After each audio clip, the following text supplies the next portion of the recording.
They talked about the storm surge. We knew that was going to be a problem. You can see the flooding. Look at that bear right there. That bear was, when we first got here, it was at the feet. That's where the water was. Since then, look at it now. Hundreds of volunteers and multiple agencies, including the SBI, the FBI, and the State Highway Patrol, have been searching throughout Toller Road to see if they can find any updates as it pertains to Casey Hathaway. This started off as a house fire investigation and quickly turned to a murder investigation. During the holiday season, thieves are out to get your belongings, but there are a few tips you can take, like locking your doors.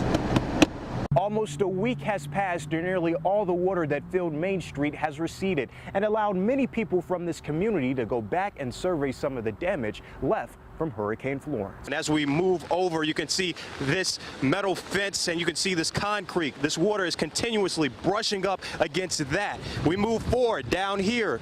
As we're moving closer to downtown New Bern, we can see that some of the water continues to rise, so you're not even able to drive through the roads. It's a piece of legislation enacted in all 50 states, and according to the National Highway Traffic Safety Administration, more than 71% of Americans simply don't know that the law exists. Happy Halloween, Ken and Shayla. It's been a very interesting night because of the costumes. We've seen everything from Super Mario Kart to superheroes. We begin this morning following breaking news. Greenville police are investigating after a fatal stabbing in uptown Greenville. Officers responded to the area. We begin this half hour covering news across our state.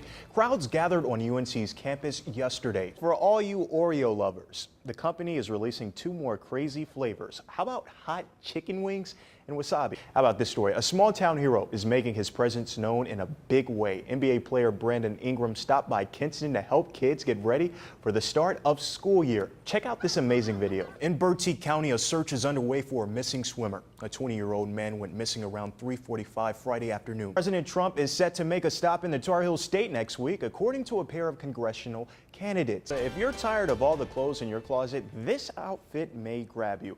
A universal jumpsuit designed to fit every body type and maybe even fix society. Well, that's definitely nice. It's like every time we watch it, the pictures that the viewers send in, it gets better and better every time. I was really rooting for the Pirates to win, you know, but it's not the end of the world because the forecast is looking great. Oh, the forecast is looking great. Laid back. Oh, goodness. Look at it. Look, I done bought out the smooth Dominique. Piles of debris can be found on many streets in Pollocksville, and many people are still making efforts to clean up nearly 2 weeks after the storm. Okay. For 27 years, Chief Warren Franks has volunteered his time. I said, this is a service I can give back to the people. His service hasn't gone unnoticed, as he's one of the last EMS volunteers in Pollocksville. Sometimes you get up 3 and 4 o'clock in the morning answering calls. You was not getting anything for it. It's your volunteer service. What really helped is them that really turn around and say, thank you. I appreciate it, and you know they mean it because they got that smile. Hurricane Florence swept through the small town, causing thousands of dollars to the EMS. In EMS, a lot of our items are very expensive. We have a Life Pat 15 monitor. They run you every bit about $30,000 to $40,000. Franks isn't giving up. Neither is Joy Taylor. Just moved here 4 months ago and lost pretty much everything. Piles of wood and memories fill Taylor's front yard. Neither Taylor nor his family expected the damages to be this severe. We just woke up Monday morning to water running in the house. Luckily, the Coast Guard was able to get to us and get us out safely to safe land. Hearts and spirits across the town aren't broken. Both Taylor and Franks say recovery efforts aren't easy, but having a community who cares is essential. The community has really come together and bonded as one big family. Everybody's helping everybody. We're putting everything back together as quick as we can. I always was taught from my parents to love people and to learn how to help people. The sounds of laughter can be heard in Davita Strayhorn's work area. This has been a confidence builder. Strayhorn is a product of the Job Readiness Bootcamp and Craven Pamlico Reentry Council. Enhance my life through growth. Growth is what was needed for Davita to succeed. That's what she was talking about. She was away from the area for 20 years. When she came back, she didn't have any job opportunities, which led her to the program. I use my past experiences in different jobs and different natures and turn around and encompass it all. 116 students have graduated. 42 are employed. 6, 7, 8. Little old me. Gregory Singleton sits at the helm. We focus on the subjects that will help a person to become gainfully employed. Singleton can attest to employment woes. And I'm a product of 5 years of incarceration. I'm a person that made a mistake, involved with the wrong people, that cost me my freedom. That mistake led him to the Craven Correctional Institution, where he teaches keys to freedom. Work on those soft skills, resumes, cover letters, how to upload your resume for a job. The mission, staying empowered and prepared.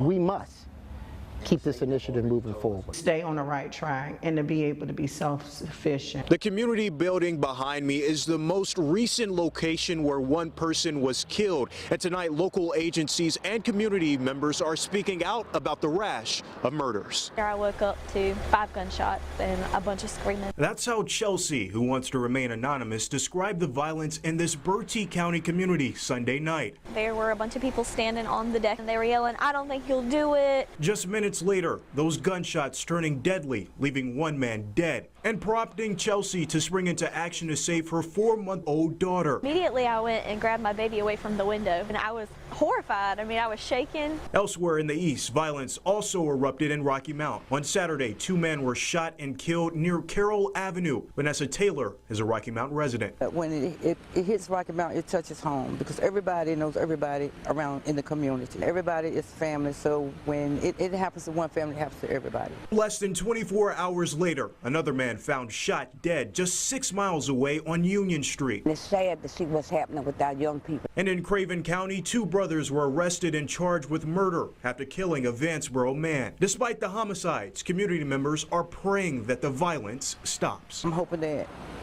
it could be solved in some way as far as gun violence, you know, the guns on the street. All I can do is just keep walking and keep praying. The Bertie County Sheriff's Office tells me that this most recent shooting is still under investigation. In Bertie County, Dominique Moody, 9 on your side.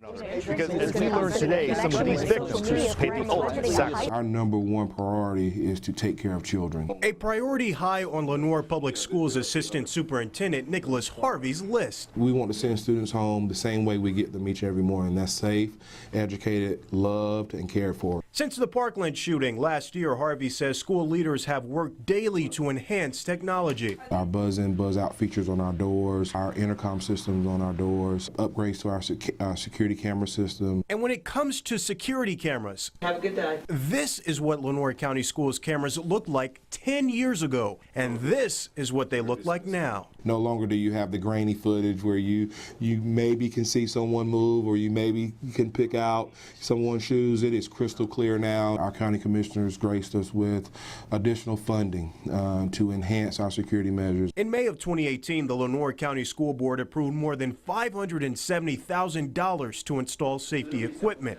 And as a father of a student at Kinston High School, Harvey says the school system is going in the right direction. When you look at Lenoir County school systems, do you believe that they properly protect the students? We do our absolute best job each and every day. Harvey says it's more than just security. It's also about relationships. We want to be there as a total support and wrap our arms and love our students each and every day. Radio check, everyone copy.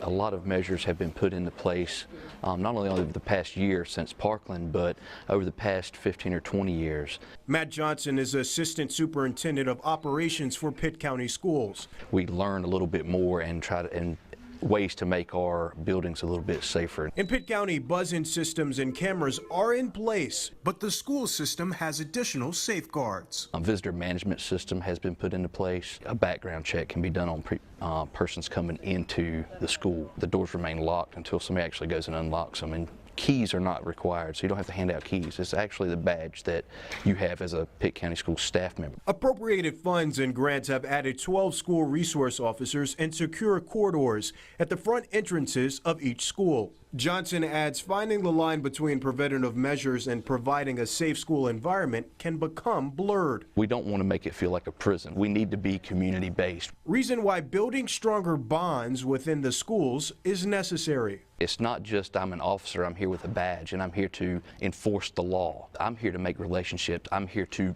build this relationship and build character. Don't let something fester. Don't let something get out of hand before you go, hey, you know what, I thought that might be a problem.